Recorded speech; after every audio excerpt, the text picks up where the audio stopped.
Welcome to Dynamic Scholars. Let's embark on a journey of learning together.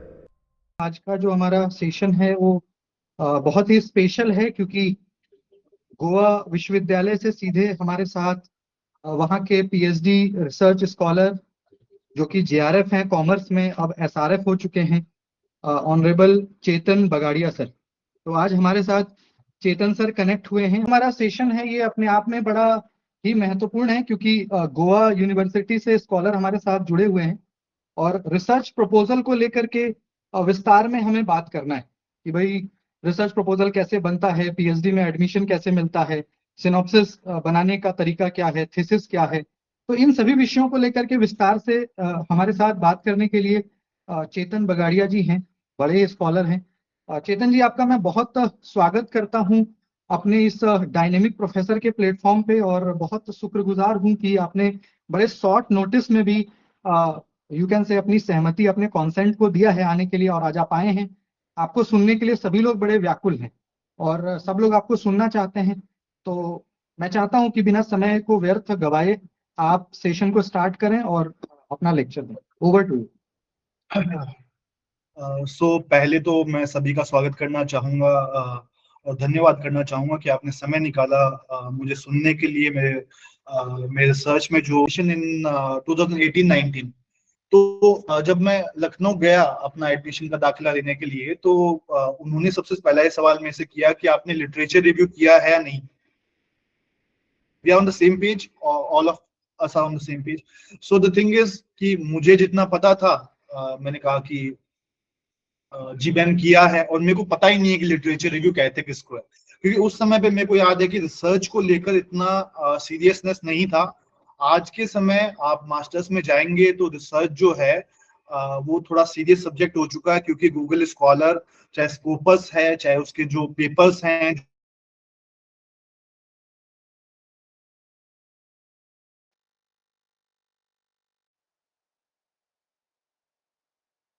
ये अपने आप में बहुत जरूरी है। और कुछ उसके जो फंडामेंटल जो रूल्स हैं, जो फंडामेंटल चीजें हैं, अगर आपसे कोई सवाल पूछे कि कौन सी स्टाइल का साइटेशन है या फॉन्ट स्टाइल क्या है, या आपने जो ये लिटरेचर आपने जो लिया है वो आपने कहाँ से लिया है, या वो टॉपिक जो आपने जो चूज किया है वो इतना रेलेवेंट क्यों है, उसके क्या मायने हैं, तो कहीं ना कहीं रिसर्च प्रपोजल की जो भूमिका है वो अपने आप में बहुत बड़ी हो जाती है जब आप पीएचडी के दाखिले के लिए अप्लाई कर रहे होते हैं।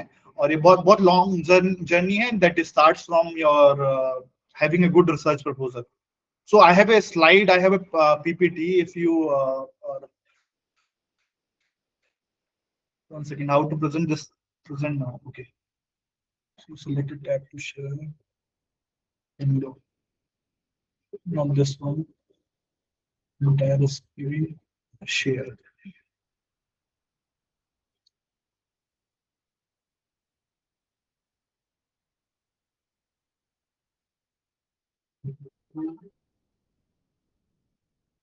One second.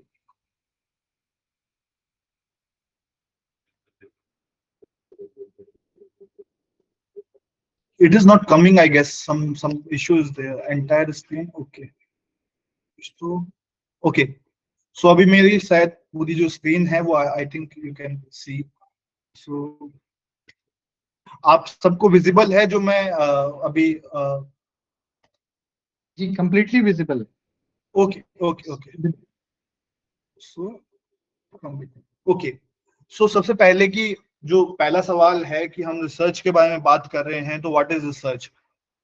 तो जो अपने आप में जो टर्म है उसी में कहीं ना कहीं हर चीज का मीनिंग छुपा होता है। जैसे शेयर मार्केट में शेयर है, शेयर का मतलब हिस्सा है, और लोग हिस्सेदारी, तो उसी तरीके से रिसर्च जो वर्ड है उसमें अपने आप में उसमें मीनिंग छुपा हुआ है कि लोग खोजते हैं with the aspect of relative aspect of time.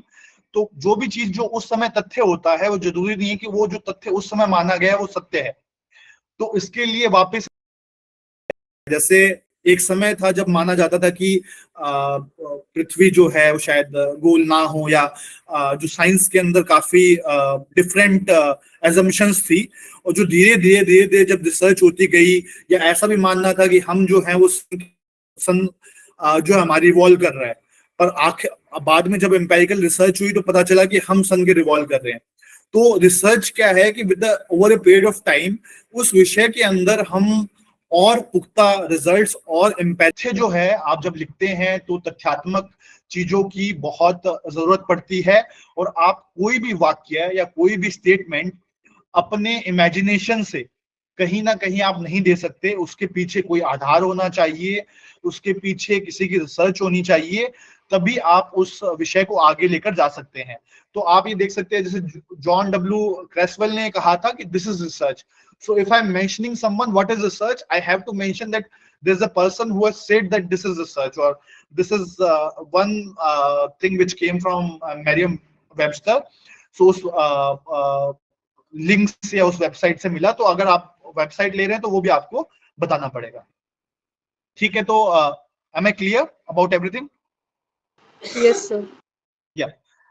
So what is the steps for writing a research proposal? First of all, you have to choose a research topic.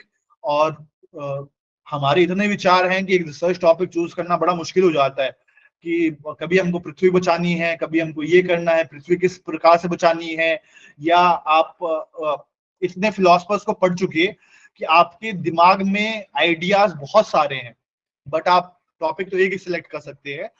तो this is one way which is what you can do is you can review the existing literature को, existing जो literature जो उसके बारे में लिखा जा चुका, जो ऑलरेडी उसके बारे में बोला जा चुका, उसके बारे में जो भी नॉलेज है, जो उस फिनोमिना के बारे में, उस पर्टिकुलर इंसिडेंट इवेंट या उस पर्टिकुलर वर्ड के बारे में जो भी नॉलेज है, उसके इर्द गिर्द जो भी है, आप उसको रिव्यू करते हैं, उसको पढ़ते हैं, उसको जानते हैं। मैं थोड़ा सा डिफाइन रिसर्च ऑब्जेक्टिव, ये बहुत बाद की बात है। देन फर्स्ट बट ये करना पड़ेगा आपको, जब आप क्लियर हो जाएंगे कि आप किस टॉपिक के ऊपर काम करना चाहते हैं, then you have to either formulate a research hypothesis which is more relevant to research in sciences, और मैं जिसको कहूंगा कि नेचुरल साइंसेस के अंदर जो रिसर्च है उसमें हाइपोथेसिस पोस्ट ज्यादा होती है। आप मोस्ट प्रॉब्ली, जो मेरे को राहुल जी से पता चला है कि आपकी रिसर्च जो है वो थोड़ा सा ह्यूमैनिटीज का बैकग्राउंड अधिक है, तो वहां पे थीसिस स्टेटमेंट ज्यादा पोज की जाती है। थीसिस स्टेटमेंट में जस्ट फर्स्ट ईयर और सेकंड ईयर इसी चीज को समझने में होता है कि आपको टॉपिक कैसे सिलेक्ट करना है। इवन 2 या 3 साल लग जाते हैं आपको एक सही टॉपिक पे आने के लिए। And then this is the reference, is the last thing which you anyhow insight in your, like incitation, जब आप कुछ लिख रहे हैं तो उस समय पे आप उसको समझने की कोशिश कर रहे हैं, तो होता क्या है कि there is this some kind of subjective conclusion that you reached after reading so many things, that this is a new perspective or a new subjective opinion which emerges from your end, as in आप एक चीज को पढ़ के आपको लगता है कि यार ये तो मिसिंग है। ऑलरेडी गांधी के बारे में हो सकता है बहुत कुछ लिखा जा चुका है, किसी पर्टिकुलर राइटर के बारे में बहुत कुछ लिखा जा चुका, या मुगल एम्पायर, मराठा एम्पायर, उसके बारे में हो सकता है कुछ टॉपिक छूट गए हो, या उनके जो रेलिवेंट लिटरेचर है, जैसे उस समय पे बाबर ने, आई थिंक बाबर ने किताब लिखी थी उस समय पे, डायरी लिखा करता था, सम बुक इज देयर, उसके ऊपर अभी एक राइटर है, उन्होंने वो जो उनकी जो डायरी थी उसका रेफरेंस लेके किताब लिखी है, कि मतलब that was the actual feeling, emotions, thoughts of Babar.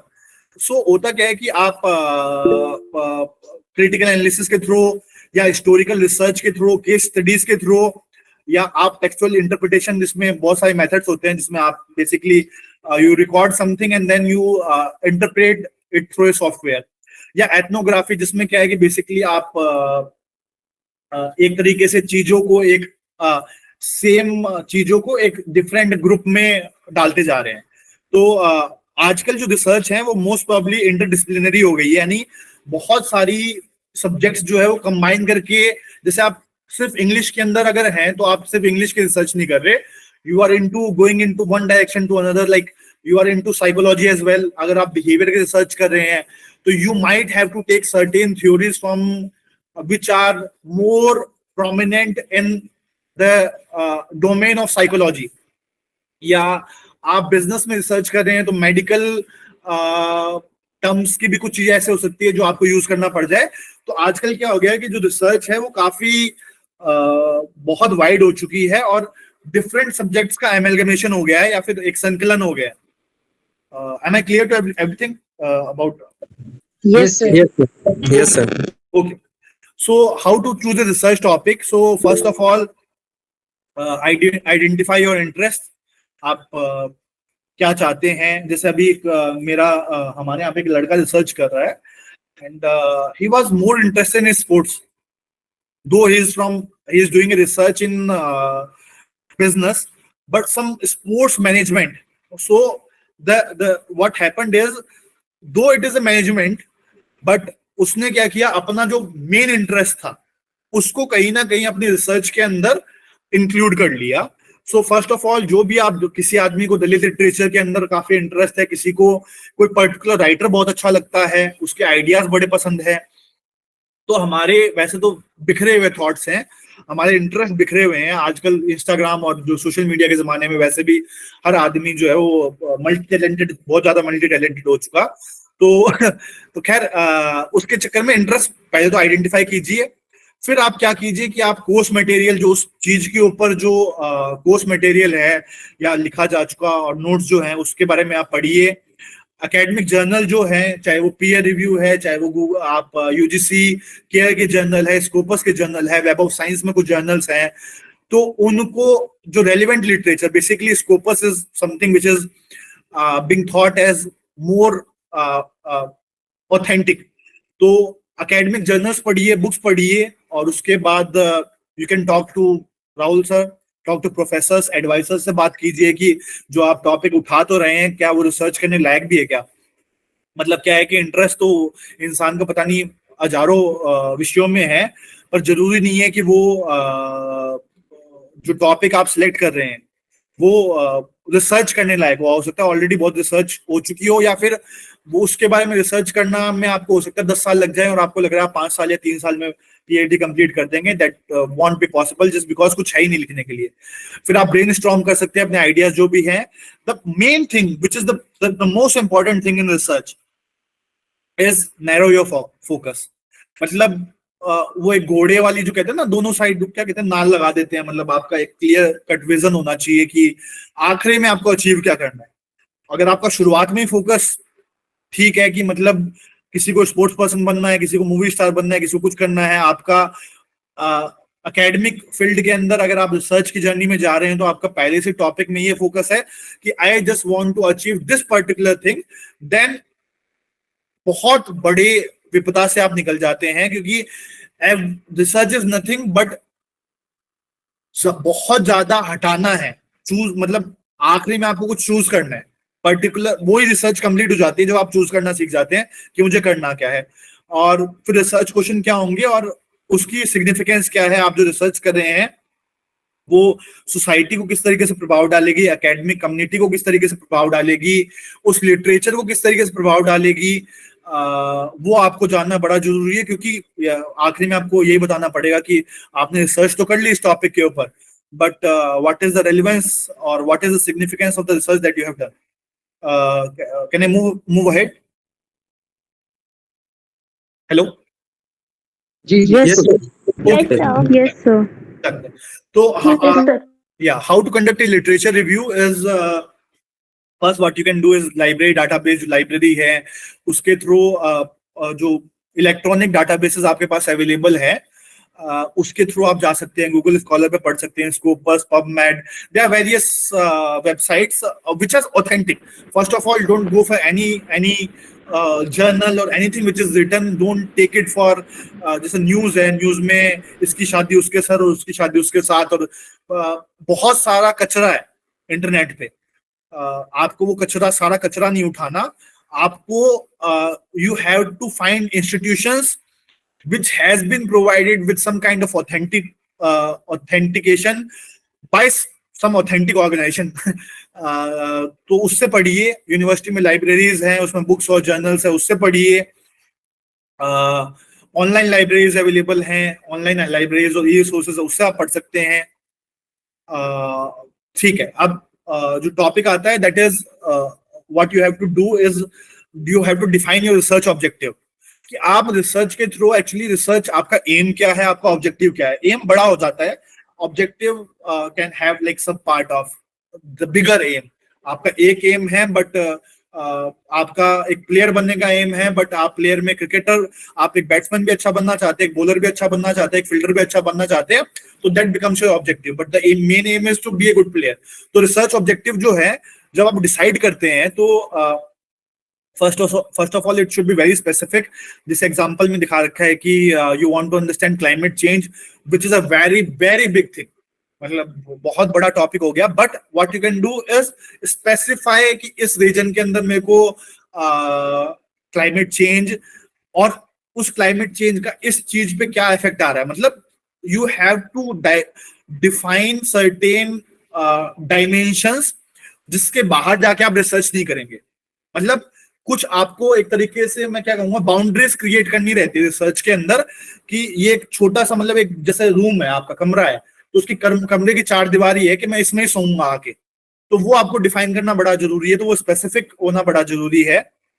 Then it should be measurable, जो बहुत जरूरी है कि ऐसा ना हो कि आप जो है वो उस चीज को मेजर ही ना कर पाए, या फिर उसको क्वांटिफाई ना कर पाए, या उसको क्या कहेंगे उसको आकलन ना कर पाए कहीं ना कहीं उस चीज का, कि आपने डिफाइन मतलब ऑब्जेक्टिव तो है बट उसको जैसे हवा है, हवा को आप कहें कि 1 किलो हवा, 2 किलो हवा, वो आप शायद, मेरे को नहीं लग रहा कि हम इजीली उसको डिफाइन कर पाएंगे. तो it should be measurable, achievable होना चाहिए, कि विद इन आपके पास एक लिमिटेड टाइम है. लिमिटेड मतलब लंबा टाइम है, वैसे तो 5 साल का टाइम है, बट विद इन दैट 5 साल भी बड़ा मुश्किल होता है. राहुल जी और जो रिसर्च कर रहे हैं और जो मेरे जैसे लोग हैं वो जानते हैं, it is very tough to do. It is like I think research is a trekking journey. मतलब जैसे आप ट्रैक करते हैं, वैष्णो देवी चढ़ते हैं, आप किसी भी दूसरी जगह तीर्थ स्थल चढ़ते हैं, तो हर कदम पे आपको लगता है कि यार बड़ा मुश्किल है, मैं ऊपर नहीं पहुंच पाऊंगा, या मेरे पैर में दर्द कर रहा है, या मेरी सांसें फूल रही है. तो but at the end it is like when you reach to that top position and you feel like यार एवरीथिंग इज वर्थ. हर कदम जो मैंने लिया, जो इतने किलोमीटर चला, वो everything is worth. So it is worth to go on a research journey. You become more smart, you become more way much better as a human being. But it should be achievable within that 5 years or 4 years, or जो भी time आप चाहते हैं. It should be relevant as well. Research आपके relevant होनी चाहिए, ज्यादा से ज्यादा चीजों पे कंट्रीब्यूशन होना चाहिए उसका. One second, this hiding something is there. Time bound, and it should be time bound. That you have to define that within this timeline you are going to achieve that, which is very hard to achieve. Anyhow, should I move ahead? Yes, sir. Yes, Please. So first Yes, of all, sir. yeah, this is the bigger question in research is what is a research hypothesis or thesis statement. Research hypothesis is something which I think you came to a conclusion. आप एक conclusion पे पहुंचे हो, एक imaginary आपने क्या किया, क्योंकि आप most of you are on एक humanities के background से आते हैं. तो होता क्या है कि आपने एक फिनोमिना के बारे में स्टडी किया और उस पे आपने एक अपना मत बनाया. वो जो आप मत बना रहे हैं वो ही कहीं ना कहीं आपका थीसिस स्टेटमेंट है. आप समझ गए मेरी बात की, मतलब जो आपका मत बनता है, जो ऑलरेडी, पर ये बात भी है कि वो ऑलरेडी रिसर्च नहीं होना चाहिए. ऐसा ना हो कि ऑलरेडी सेम विचार किसी और के मन में भी आ गया और उसने सेम चीज पर रिसर्च कर चुका ऑलरेडी, और फिर आपकी रिसर्च का कोई मायना नहीं बच जाता. तो रिसर्च हाइपोथेसिस टेस्टेबल स्टेटमेंट, जो वेरिएबल्स जो आप यूज करते हैं, वेरिएबल्स इन द सेंस कि आप वेरिएबल कैसे डिफाइन करेंगे, जो भी आप डायमेंशन यूज कर रहे हैं वो वेरिएबल हो गए. मतलब एक सिटी ले ली, एक उस सिटी के भीतर कुछ पर्टिकुलर चीजें ले ली आपने, जो वो है वो वेरिएबल्स हो गए. तो वो उनके बीच की जो इंटर रिलेशनशिप है वो डिफाइन करते हैं, जिसमें एक होती है null hypothesis. Null hypothesis is जो हम चाहते हैं कि वो अप्रूव ना हो. Null hypothesis is something which is like, let's suppose in the last session as well I have the same example, कि एक दूसरा एग्जांपल लेते हैं. जैसे मैं ये कहता हूं कि एक्सरसाइज से शरीर को फायदा होता है, मतलब body becomes good and the mind becomes good and you have a better mental health. Opposite to that, whatever the statement, not opposite, basically I would say that there's no effect of physical exercise on any part of my brain functioning or my body. That is the null hypothesis. The alternative is the different, the not opposite. What you want to prove, the opposite is on a different direction. Sometime it happens कि आप prove कुछ और करना चाहते हो, उसकी दूसरी side prove हो जाती है कि मतलब जैसे कोई मान लीजिए कि खाना खा के जो है कोई आदमी पतला हो रहा है, वैसी साइड भी प्रूव हो जाती है रिसर्च के अंदर। अब थीसिस स्टेटमेंट जो है वो मैं आपको ऑलरेडी बता चुका कि एक्सप्लोरेटरी स्टडी की दो टाइप की स्टडी होती है। मतलब बेसिकली एक तो आप एक्सप्लोरेटरी स्टडी क्या है कि आप किसी विषय को एक्सप्लोर कर रहे हैं, ऑलरेडी उस विषय के बारे में ज्यादा जानकारी है नहीं, तो उसको तब आप एक्सप्लोरेटरी स्टडी करते हैं, जिसको क्वालिटेटिव भी बोला जाता है। क्वांटिटेटिव के अंदर क्या है, already the theory is there, मतलब उस विषय के बारे में ऑलरेडी बहुत चर्चा हो चुकी और ये बोला जा चुका कि भाई उसके बारे में थ्योरी ऑलरेडी डेवलप हो चुकी। आप क्या कर रहे हैं, बस उसको प्रूव करने के लिए डाटा कलेक्ट करके उसको प्रूव कर रहे हैं क्वांटिटेटिव के अंदर। Okay, so should I move ahead? I think Yes, sir. Please, sir. So examples मैंने कुछ अलग अलग विषय से, यहाँ पे शायद बच्चे आए हैं तो मैंने कोशिश की है कि सबको तो इंग्लिश लिटरेचर के अंदर जैसे थीसिस स्टेटमेंट हो गया, this study examines the representation of gender roles in select works of Indian literature from the 19th century to the present, exploring how societal changes have influenced literary portrayals of women। तो ये आपका हो गया कि 19वीं शताब्दी से आज तक में आप देख रहे हैं कि क्या सोसाइटी में चेंज आए और जो वुमेन का पोर्ट्रेयल है वो कैसे इन्फ्लुएंस हुआ है। पॉलिटिकल साइंस में जैसे आप देख सकते हैं कि कोलिशन पॉलिटिक्स जो है उसका पॉलिसी फॉर्मुलेशन पे क्या इफेक्ट आया है इंडिया के गवर्नेंस में, जैसे यूपीए 1, यूपीए 2, जैसे अभी ऑलरेडी जो गवर्नमेंट जो चल रही है उसके अंदर जिसमें 240 सीट्स है। तो we can analyse all this aspects after post liberalisation which is after 1991। ये आप स्टडी कर सकते हैं, या different era, you can choose any other different era और any other different political topic for that sake. This is just an example.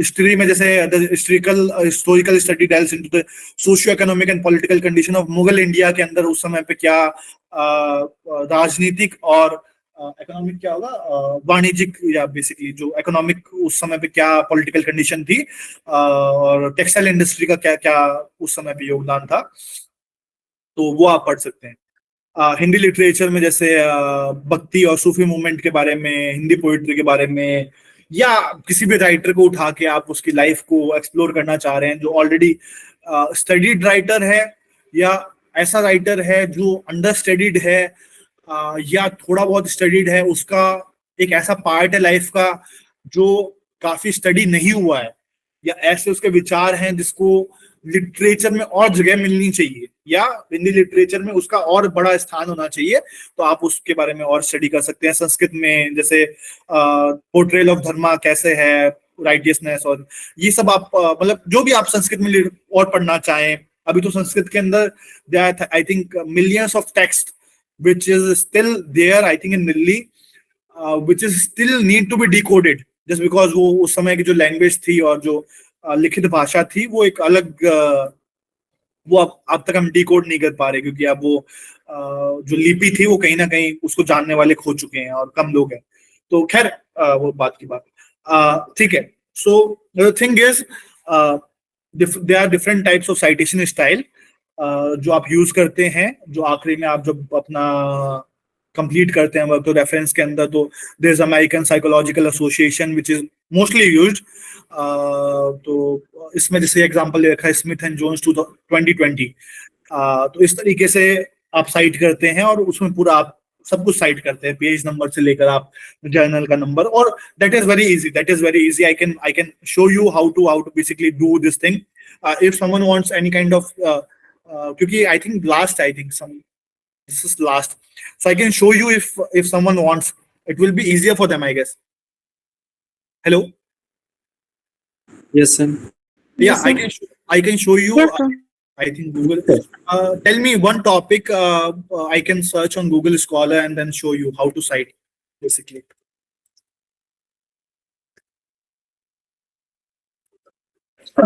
कोई भी topic बताइए आप, अपने अपने अपने जो भी आप चाहें।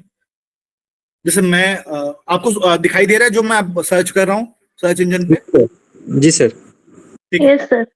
तो जब मेरा टॉपिक है वो हैबिट के ऊपर है, जो बिहेवियर और हैबिट है, जो हैबिट बेसिकली बाय प्लैंकन एक राइटर है जिन्होंने काफी उसके ऊपर लिखा है इन 2019। सो बेसिकली आप जब साइट कर रहे हैं, जैसे इसमें आप मैंने बिहेवियर और हैबिट के ऊपर किया और बाय प्लैंकन जो राइटर थे उनका नाम ऑलरेडी डाल दिया, तो आप देखिए कितने पेपर आ चुके हैं, attitude habits, behaviour, measurement of habit, predicting habit. तो ये बड़े बड़े पेपर हैं, इसके पीडीएफ डाउनलोड करके या कहीं ना कहीं से आपको Sci Hub, this one website which I am telling you, which is SCIHUB, please note down this website. इसमें क्या है कि काफी बार क्या होता है कि जो जर्नल्स हैं स्कोपस, उसमें दिस क्लोज्ड एक्सेस जर्नल्स हैं। मतलब क्या होता है कि आप उस पेपर को पढ़ नहीं सकते, क्योंकि वो जर्नल को आपको पैसा देना पड़ेगा और बहुत अच्छा खासा अमाउंट देना पड़ेगा, तब आप उस पेपर को पढ़ पाएंगे। तो दिस दिस वेबसाइट वेयर आप उसका दिस लिंक, अगर वो लिंक कॉपी करके आप उस वेबसाइट पे डाल देंगे तो वो अपने आप ही वो पेपर आपको डाउनलोड करके दे देगा। This is a hack which is being used by around the globe, so there is nothing illegal. पूरी दुनिया इसको यूज कर रही है, so nothing illegal in that. So इसको साइट करना हो अगर आपको, तो आप जैसे साइट पे गए, आपको दिखाई दे रहा है सबको? Yes sir. तो इस साइट किया आपने, तो देखिए ये सारी स्टाइल्स आ गई। तो आप जो भी स्टाइल पे करना चाहे उस पर क्लिक कर दीजिए और उसको कॉपी पेस्ट करके कंप्लीट। आप जैसे इसको साइट करना चाह रहे शिकागो स्टाइल में या एपीए में, पर एक स्टाइल रखिएगा, स्टाइल्स को जो है वो चेंज मत कीजिएगा। आप जैसे पेपर डाउनलोड करने हैं तो आप आराम से, पीडीएफ है जिसको डाउनलोड कर सकते हैं आप। देखिए जैसे इस पीडीएफ को किया और ये इसका टेक्स्ट आ गया, आप आराम से इसको डाउनलोड करके इसके बारे में जो भी आप पढ़ना चाहें वो पढ़ सकते हैं। तो ऐसे पेपर पढ़े जाते हैं। जो अभी मास्टर्स में स्टूडेंट हैं जो ऑलरेडी पेपर नहीं पढ़ रहे हैं, research is nothing but to read more and more and more and more and more paper, as more paper as you can. शुरुआत तो यही है कि मतलब रिसर्च पेपर पे पेपर पढ़ते जाओ और कम टू एन कंक्लूजन। तो ये आप डाउनलोड कर सकते हैं। अगर जैसे कोई पेपर नहीं मिल रहा है, देखता हूँ मैं इसमें कोई ऐसा जिसमें पीडीएफ अवेलेबल, आई थिंक इसमें भी है पीडीएफ, थिंक या I think the PDF is available, but still if the PDF is not available, you can see there's a link http://doi.org। अब मैंने यहाँ पे इस पे कर्सर कर रखा है। Hello, yes sir. Yes, तो आप क्या करेंगे, कॉपी ये लिंक एड्रेस करके आप क्या कीजिए, दिस वेबसाइट वो आप कॉपी कीजिए, पेस्ट कर दीजिए, वो पेपर जो आपको निकाल के दे देगा। जैसे जो मैंने डीओआई जो था ना वो जो किया था, ये मैंने कंट्रोल भी कर दिया, वैसे वो पेपर अवेलेबल था। ओके, समटाइम्स इट हैपेंस कि साहिब doesn't have the requested document, sometimes the paper is not there, it is not very essential, it is not essential कि you will find that paper. But अगर let suppose आपको कोई paper पढ़ना है और उसकी कॉस्टिंग बहुत ज्यादा है, मतलब बहुत महंगा पेपर है, तो you can do this thing as well. This is a trick. So yeah अब ये ध्यान रखिए थोड़ा सा, जब आप प्रपोजल सबमिट कर रहे हैं, font style times new Roman रखिए, 12 लाइन स्पेसिंग, अगर कोई फॉर्मेट है उसमें ऑलरेडी बोल रखा है तो ध्यान रखिए कि क्या लाइन स्पेसिंग मांगी है। नहीं मांगी तो 1.51 और 2 whatever suits you that you can use। Grammatical areas के लिए आप वैसे ग्रामरली यूज कर सकते हैं।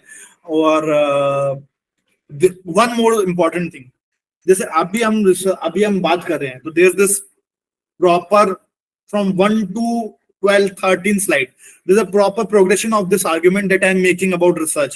so ऐसा नहीं हो कि कहानी आप मतलब रिसर्च में जा रहे हैं और आप कहानी जो है वो कहीं चीटी और हाथी पे जा बात करते करते शिनचैन तक पहुंच गए और पता चला फिर चौथा टॉपिक आपने स्टार्ट कर दिया, फिर 10वां टॉपिक स्टार्ट कर दिया। जैसे पोइट्री या मूवी के अंदर एक जोनर होता है कि इसी जोन, मतलब अगर वो हॉरर है तो उसको हॉरर ही होना चाहिए। तो आपकी जो कहानी जो आप सुना रहे हैं, बेसिकली जो आप प्रपोजल सबमिट कर रहे हैं, उसके अंदर एक linear progression of your argument होना चाहिए, एक लाइन वाइज आपका आर्गुमेंट चलना चाहिए, इलॉजिकल चीजों इससे, या फिर the arguments which are not required in your research, try to avoid that. Paraphrasing कीजिए।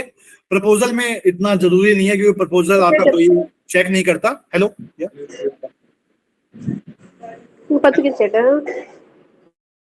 या paraphrasing ke there are certain tools which are one of them is Quillbot, which is I think 4,000 rupees per year, so you can use that. That is a very good tool.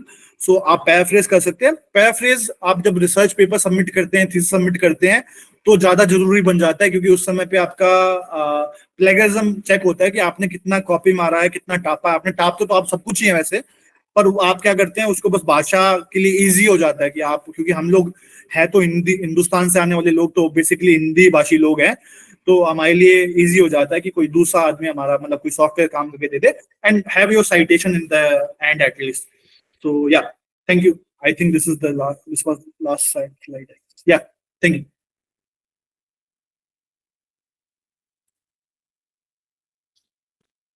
किन्हीं का कोई question है guys तो please mic को unmute करके आप पूछ सकते हैं.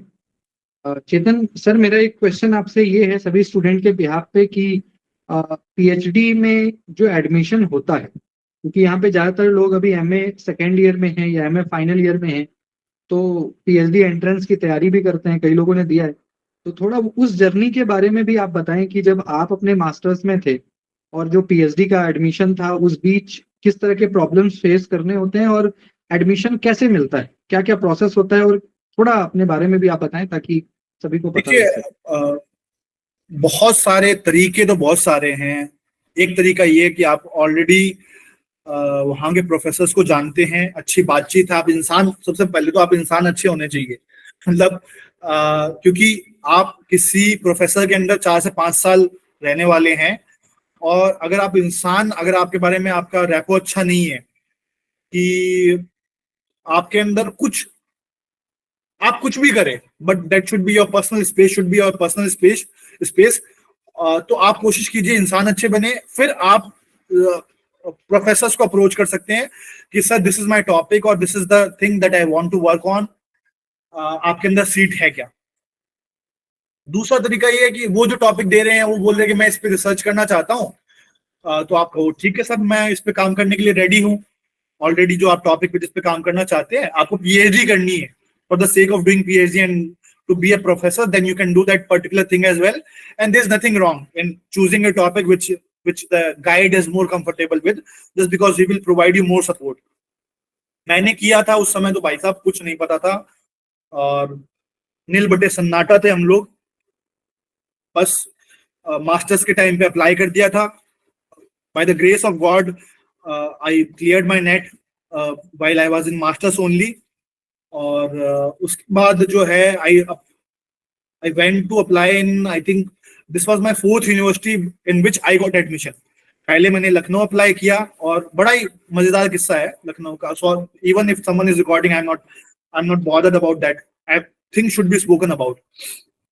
So even after clearing net, there are certain institutions which require RAT, which is research. I think entrance test is there. So मैंने वो दिया, वो क्लियर आउट कर दिया, and then I went with a proposal, and मैं बैठा था और मेरे डॉक्यूमेंटेशन चेक हो रहे थे, और डॉक्यूमेंटेशन चेक होते समय एक लड़का आया रूम से, और वो बोलता है कि साइड में जो डॉक्यूमेंट चेक कर रहा था, मैं और एक लड़की बैठे थे उस समय पे, और हमारे डॉक्यूमेंट वेरीफाई करवा रहे थे कि सर देखो ना सर, कुछ करो ना sir. Then the guy said in front of us, मतलब चोरी भी मतलब ऐसा है कि तिजोरी में सामने के सामने घर वाले के हाथ में दे के चाबी उन्हीं के सामने खोली जा रही है, मतलब कोई शर्म नहीं थी. उसने बोला कि यार वो दाढ़ी वाड़ी को सेट करना थोड़ा मुश्किल है, बाकी तो अपना बेटा है, क्या दिक्कत है, कर देंगे.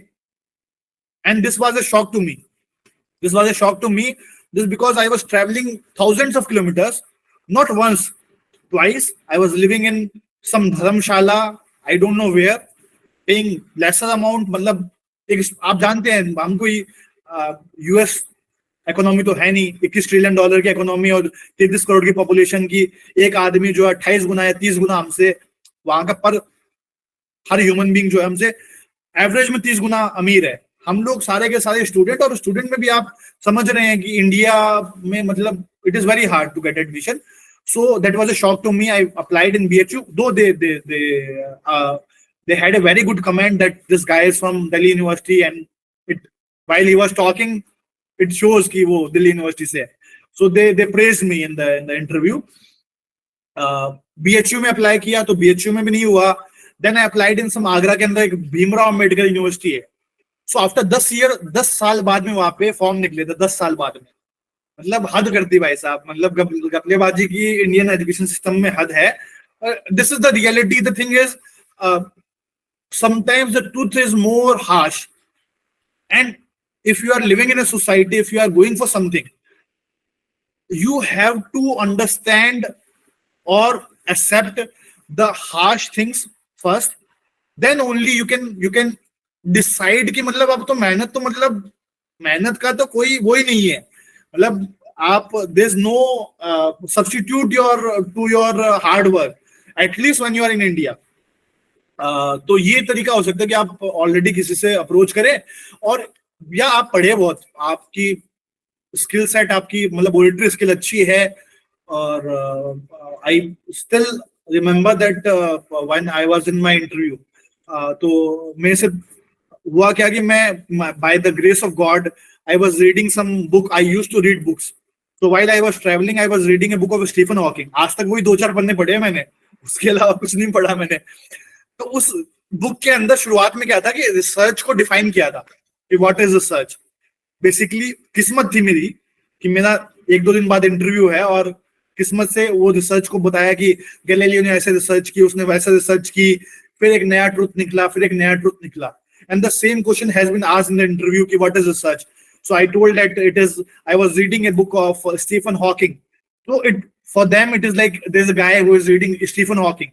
So if you read more, if you have more references, if you are मतलब आपकी vocabulary ठीक है, आपके references अच्छे हैं, तो it will for sure it will help you out.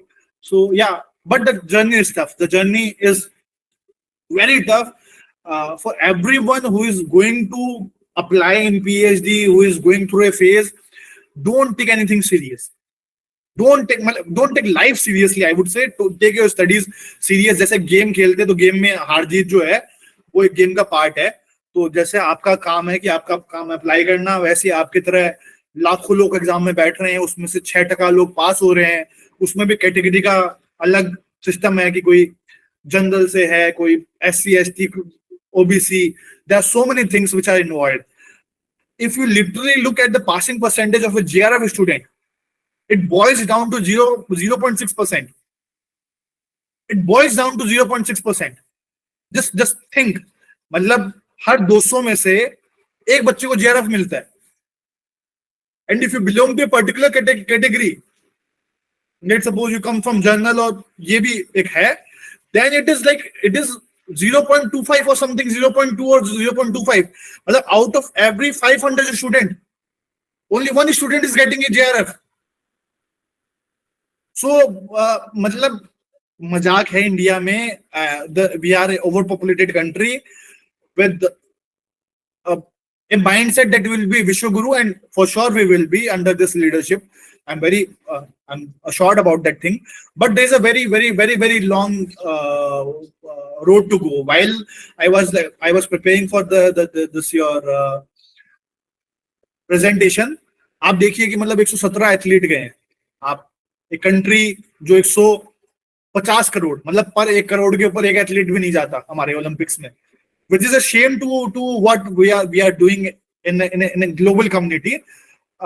In terms of academics, you will hardly find good papers, and I don't blame students. For sure, I can never blame a student. The problem itself is the पुराने लोग जो हैं already system में इतना ज्यादा, I think system इतना पुराना है, जो पुराने रूल्स एंड रेगुलेशन थे उसकी वजह से आई थिंक इस सिस्टम को बदलने में कम से कम 10, 15, 20 साल लग जाएंगे।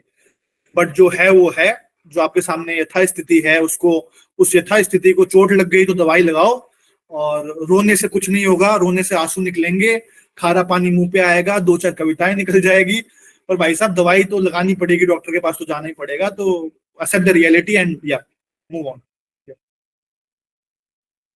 और मुझे लगता है चेतन आपने बड़े ही विस्तार से सारे विषयों को हम सभी के समक्ष रखा है।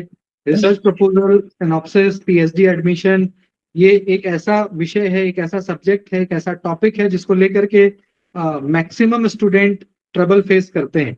ऐसे में बड़े दिन से मेरी ये योजना चल रही थी कि मैं एक वर्कशॉप करवाऊं, बहरहाल एग्जाम के डेट्स अब पास हैं, 21 अगस्त है, तो थोड़ा टाइम का इशू है। बट आगे मैंने सोचा है कि 3-4 दिन का एक अच्छा सा वर्कशॉप जिसमें आपको भी मैं इनवाइट करूंगा, तो थोड़ा आप भी फ्री हो जाएंगे तो ऐसा करेंगे। बट फिर भी आज इतने मीन टाइम में आपने जिस तरह से, जितनी मजबूती के साथ और जितने क्लैरिटी के साथ सारे पॉइंट्स को रखा है, मुझे लगता है कि हम सभी के लिए बड़ी ही बेनिफिशियल होगा, बहुत डायरेक्टिक होगा और यू कैन से लाभप्रद होगा।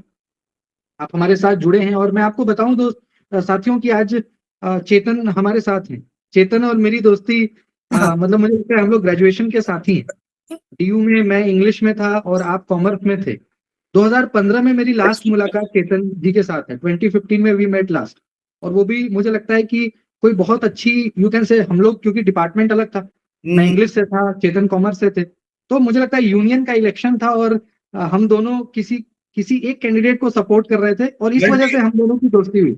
और ये था कि Delhi 2015 university has given us so much that तो चेतन से मेरी मेरी दोस्ती उस दौरान हुई, यूनियन के इलेक्शन के टाइम पे हम लोग किसी एक पर्टिकुलर कैंडिडेट को अपने तरह से सपोर्ट कर रहे थे। तो वो एक छोटा पीरियड था, लेकिन आप देखिए कि आज 9 साल बीत गया, मैं चेतन से नहीं मिला हूँ फिजिकली, वो भी मेरे से नहीं मिले, लेकिन आज भी वो जो 10-15-20 दिन का जो यूनियन का इलेक्शन का टाइम था, हम दोनों साथ थे, तो उस टाइम की बॉन्डिंग आज 9 साल बाद भी है।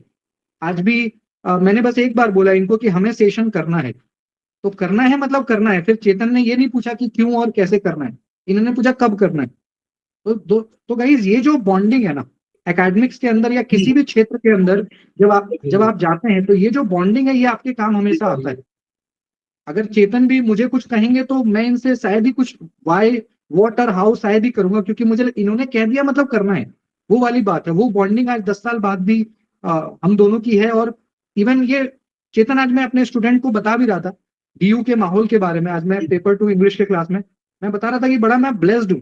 मतलब अभी तक के लाइफ को जब मैं असेसमेंट करता हूँ, कभी कभी बैठता हूँ, जब कभी मैं शांत मन से बैठता हूँ और मैं असेस करता हूँ कि अब तक के लाइफ का मेरा बेस्ट पार्ट, तो मैं ये सोचता हूँ कई बार कि अगर अगर डीयू नहीं जाता तो शायद जो जो मैं कर पा रहा हूँ ये भी मैं नहीं कर पाता। नहीं कर वो जो 3 से 4 साल की जर्नी थी, उसमें इतना ज्यादा चीजें सिखाई गई एक्टिविटी के थ्रू, कैसे हमें कनेक्ट करना है, कैसे जीवन में आगे बढ़ना है, लोगों को कैसे यू कैन से एंटरटेन करना है, और एक कम्युनिटी में आकर के एक कलेक्टिव स्पिरिट, एक कोलैबोरेटिव स्पिरिट के साथ। तो ये सारी चीजें के लिए हम डीयू के बड़े ऋणी रहेंगे हमेशा, हमेशा हमेशा हमेशा। हमेशा रहेंगे। उसके बाद भी कई जगह जाना हुआ, ऐसा नहीं है, डीयू के बाद भी कई, बट वो वाली बात नहीं आई थी। वो तो वही मैं आज अपने स्टूडेंट्स को भी समझा रहा था इंग्लिश के क्लास में कि ये बड़ी जरूरत है इस चीज की, क्योंकि अगर आपको किसी भी फील्ड में आगे बढ़ना है, देखिए प्रॉब्लम्स तो होते ही हैं, चैलेंजेस तो होते ही है, हालात विपरीत भी होते हैं, कभी हमारे पक्ष में भी होते हैं, लेकिन बावजूद इसके जब हमारे साथ अच्छे लोग कनेक्ट होते हैं, जैसे चेतन हमारे साथ गोवा से जुड़े हुए हैं, मैं हूं, या सभी लोग यहाँ इंडिया के, तो कहीं ना कहीं हमें सॉल्यूशन भी मिलता है, पता लगता है। अब आज हमारे एक स्टूडेंट हैं बहुत पुराने, चेतन तो जानते ही भी होंगे उनको। अब उनका फोन आया कि भैया मेरा नेट हो गया, पीएचडी कर रहा हूँ और मुझे कहीं पे जॉब करना है फॉर अ टाइम बिंग, तो आप बताएं कि मैं कहाँ पे क्या कर सकता हूँ। तो मेरे पास 2-4 यू कैन से वैकेंसीज का पता था कि हाँ भाई यहाँ पे हो रहा है, इंग्लिश में है वैकेंसी, आप एक बार देखो, मैं एक बार बात। कहने का मतलब ये है कि क्योंकि हम सभी लोग एक फील्ड के हैं, तो बड़ा ये जरूरी हो जाता है कि हम सब लोग कलेक्टिवली काम करें। तो बहुत आपका मैं धन्यवाद ज्ञापित करता हूँ चेतन कि आप यू कैन से आप आए और आप हमेशा आते हो, आप हमेशा सपोर्ट करते हो, आपका कोऑपरेशन हमारे साथ हमेशा रहता है, इसके लिए मैं आपका बड़ा आभार प्रकट करता हूँ। आशा ही नहीं, पूरा विश्वास है कि आगे भी आपकी जरूरत जब भी आन पड़ेगी, आप निश्चित रूप से हमारे साथ कनेक्ट होंगे और हमारी मदद करेंगे, हमारा आगे का मार्गदर्शन प्रशस्त करेंगे। बहुत बहुत धन्यवाद आपका जुड़ने के लिए। Thank you so much. किसी को सवाल अगर कुछ पूछना किन्हीं का चाहे, कोई सवाल है तो प्लीज पूछ सकते हैं। पूनम जी शायद, I think some question. Yes, I had a question. Yeah. First of all, good evening to both of you.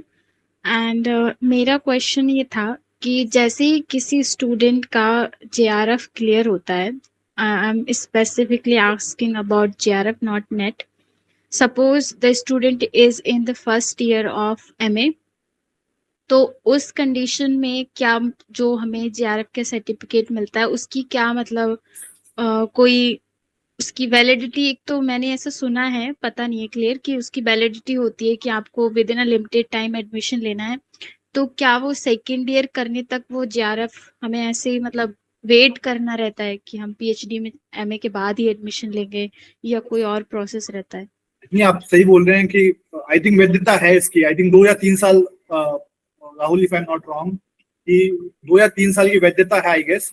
और उसी के बीच में अगर आप दाखिला लेते हैं तो आपका जेआरएफ लागू होगा, नहीं तो आपका जेआरएफ लागू नहीं होता।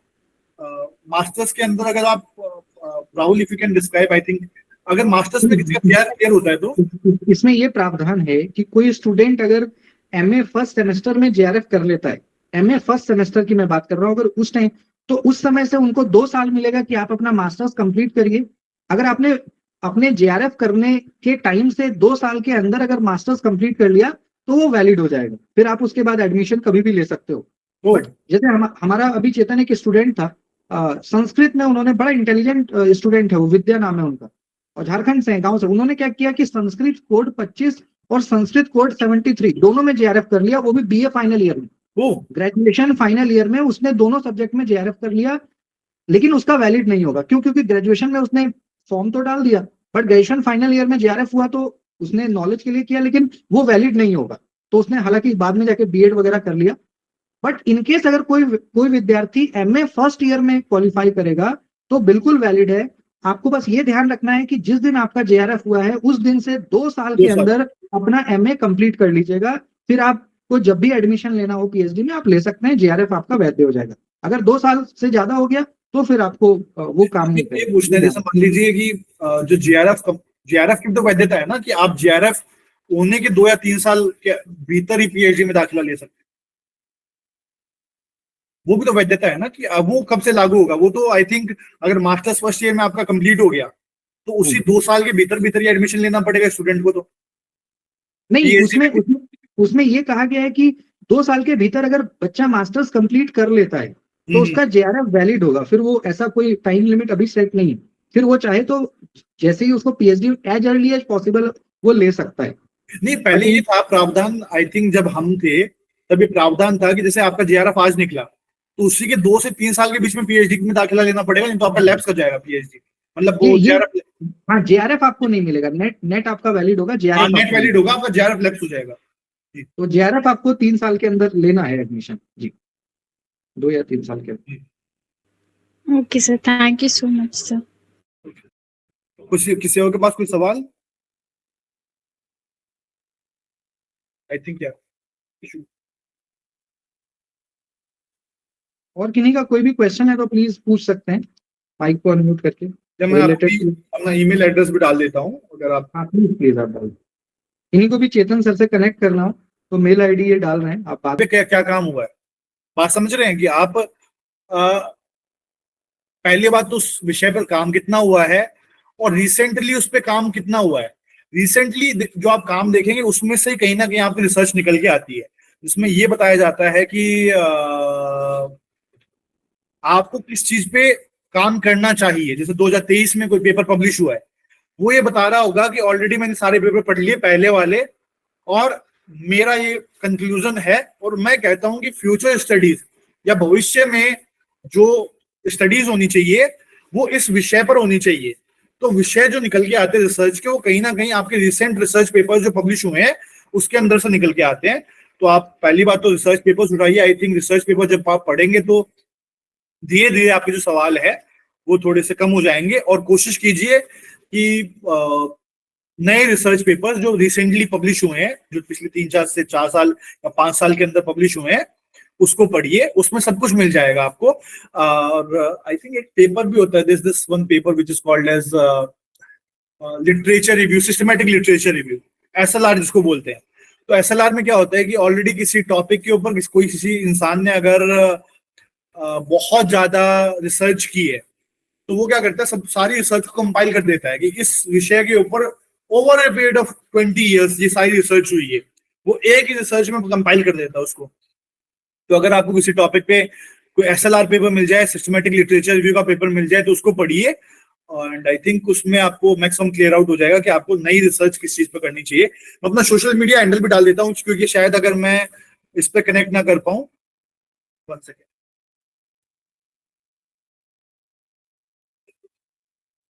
Message, I can't send message. Okay, आप बता दीजिएगा, आप राहुल इनको और किसी का कोई सवाल है? अभिषेक, आप सेटिस्फाइड आंसर से? यस सर, धन्यवाद सर। हाँ हाँ, अगर कोई फॉलो अप क्वेश्चन है तो I am okay with that. Sir understanding है सर, समझ में आया सर। Okay done.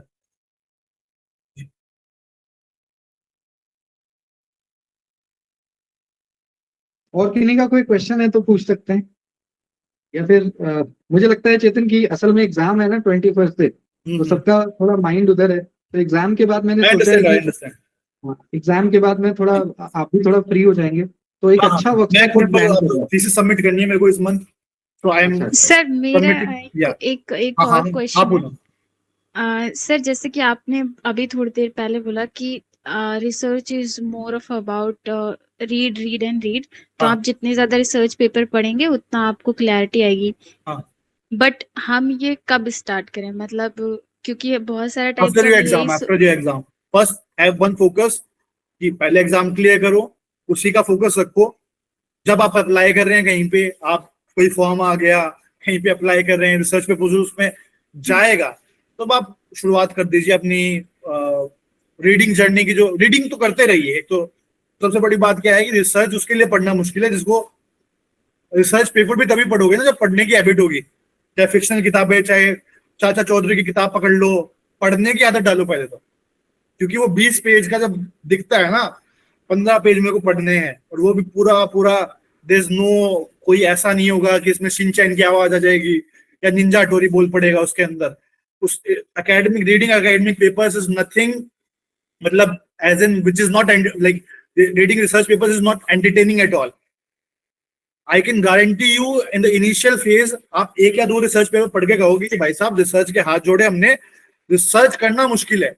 धीरे धीरे आपकी आदत डेवलप होगी, आप कहोगे कि नहीं it is not so hard, it is okay, I can also write such kind of paper, it is okay, but in the initial phase it is very hard. But yeah only when you are applying try to, और अगर पढ़ना है तो वैसे भी तो social media चलाते समय थोड़ी पूछते हो आप लोग कि 1 घंटे चलाएं कि 2 घंटे चलाएं, तो पढ़ लीजिए। आज आपका मन कर रहा है तो शाम को अभी 11 बजे के बाद 11 से 11:30 एक पेपर पढ़ लीजिए। तो whenever you think that you can. Okay sir, thank you.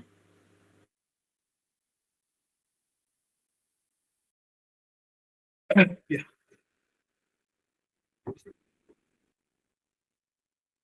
मुझे लगता है कि सभी की क्वेरीज हो गई है। Yeah. आपको बहुत सारी शुभकामनाएं। आप अपना थीसिस सबमिट करने जा रहे हैं जुलाई, आई थिंक अगस्त में, तो बड़ी अग्रिम बधाई है आपको। धन्यवाद बहुत। अरे बहुत तुम समझ रहे हो यार भाई, बहुत टेंशन से करना पड़ता है यार। This is the like last few months I started living यार। मतलब ऐसा लग रहा है कि नींद आ रही है, ठीक से सो पा रहा हूँ। मतलब every time you are thinking about research till the time you are in research. So yeah, it is a very good journey. It is at the end you are doctorate, and then the kind of benefits that you are going to get. People are paying to go to different other countries. We are being paid to go to other countries and present something. So there's a difference. The kind of people that you can sit with, and the kind of position that you can reach in the social strata, or the position that you can think of achieving is very big. So go for doctorate. I would say if you are like go for doctorate. It is a very good job. मतलब बहुत अच्छा है यार। Complete होने के बाद वो जब आप मेडल जीत जाते हो ना, तब समझ में आता है कि जितने घंटे मेहनत की थी। आप 5 साल की 6 साल की उम्र से चाइना में आई थिंक टेबल टेनिस खिलाते हैं, तो 20 साल कुछ नहीं होता। वो 20 साल का जो मेहनत है, 15-20 साल की मेहनत, वो जो एक मेडल आता है हाथ के अंदर, तो लगता है यार वो वर्थ था सब कुछ। So everything is worth. नहीं वो है। और ये जो यू कैन से जो अंतिम चरण होता है, जो लास्ट स्टेज होता है, वो बड़ा पेनफुल होता है। मैं समझ सकता हूँ, क्योंकि कई सारे सिग्नेटरी फॉर्मेलिटीज और कई लोगों को खुश करना, और सभी को बड़े एक बैलेंस के साथ लेकर चलना, एक्सटर्नल और सुपरवाइजर, एचओडी, रजिस्ट्रार। ये जो लास्ट का मंथ होता है ये बड़ा पेनफुल होता है, लेकिन फिर भी हो जाता है। ये तय है कि हो जाएगा।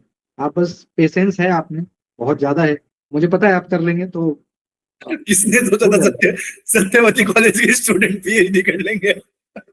दिस टाइम आल्सो पास जी। हाँ, 2015-16 में सोचा था कभी पीएचडी कर लेंगे इस एज के अंदर। 28 you have done your PhD It is a big thing. It is a big thing. You should cherish about this thing that at the age of 27, 28, you have done the highest degree which is there in the world altogether in academics. It is the सबको बता देना चाहता हूँ, वापस से बता देना चाहता हूँ, शायद सबको पता भी हो, दुनिया में इससे बड़ी एकेडमिक डिग्री कोई नहीं है. It is like a gold medal in Olympics. Literally आपको बताऊं तो एकेडमिक्स में इससे बड़ी डिग्री नहीं है. आप पोस्ट डॉक्टरेट कर सकते हैं, रिसर्च की बड़ी डिग्री ले सकते हैं, आप साइंटिस्ट बन सकते हैं, but academic journey is over when PhD is over. Like you have done something in your life in terms of reading, writing, something exceptional you have done. तो या नहीं, बिल्कुल आप ठीक कह रहे हैं, क्योंकि एक लंबा समय भी लगता है, एक लंबा वक्त लगता है, तब जाकर के पूरी राइटिंग का जो प्रोसेस है वो कंप्लीट होता है. और उसके बाद सिर्फ राइटिंग ही नहीं है, राइटिंग के साथ साथ आपको पब्लिक डीलिंग भी आ जाता है. अलग अलग मेंटेलिटी, अलग अलग मानसिकता के लोगों के साथ, वही प्रोफेसर जो बड़े कोई रिजिड हैं, कोई फ्लेक्सिबल हैं, तो पब्लिक डीलिंग भी आप सीख लेते हो. तो यू कैन से एक को करिकुलर डेवलपमेंट हो जाता है आपका पीएचडी करते करते. डिप्लोमेसी क्या है, पॉलिटिक्स क्या है, यू नो, मतलब हर तरह की चीजें मुझे लगता है आपको परफेक्ट बना दिया जाता है. भाई अब आप जिंदा रह लोगे. अब आपको हर तरह की चीजें समझ में आ जाती हैं. तो कहीं ना कहीं आपको बेहतर बनाने के लिए ही होता है ये सब पीएचडी के दौरान जो भी चीजें होती हैं. तो ये भी एक प्रोसेस का पार्ट है. तो चेतन, मुझे आई थिंक मैं भी अब डिनर ऑर्डर करूंगा अब जाके मैं, just because I was waiting for the session to over, then only I can order something in between. I have to go to take the delivery or something. Yeah. Right now you are in Goa only. हाँ गोवा बस. अब एक मैं यही हूँ अभी 5-6 महीने. I am taking a break from academics for a bit, so anytime you want to visit, जब आने का मन करे तब आओ. It is good. It is good. Now monsoon is good. Yeah, so good. Okay bro. Thank you so much, Chetan, for joining us. Thank you, sir. Thank you, sir. Thank you, sir. Thank you so much, sir. Thank you, sir.